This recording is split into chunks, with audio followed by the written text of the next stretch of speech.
Roving reporter sa Mindanao. CNN Live Nation. Willie Boy Ramos, magandang araw sa iyo. Magandang araw din, Ariel. Magandang araw, Pilipinas. Sumayang adlaw, Mindanao.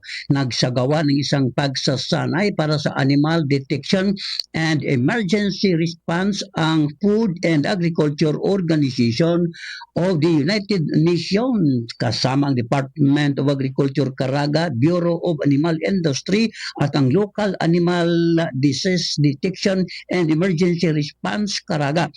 Tinalakay sa naturang pagsasanay ang practical hands-on, ang simulation activities at kung paano kakaharapin ang mga sakit ng hayop kagaya ng African swine fever at ang avian influenza. Tinalakay din kung paano pangalagaan at proteksyonan ang mga hayop bilang malaking ambag sa pagkain. Samantala, nakatanggap ng ayudang pinansyal ang 362 mga rice farmers sa bayan ng Cagliano, Dinagat Islands.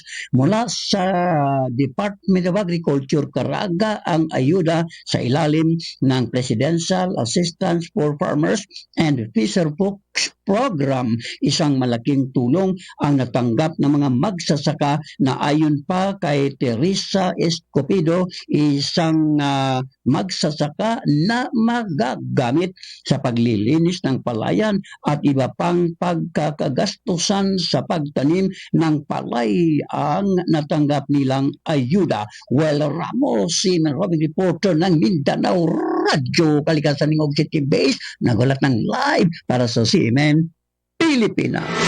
CNN Live Nationwide.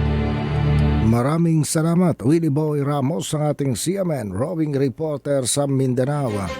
Samantala,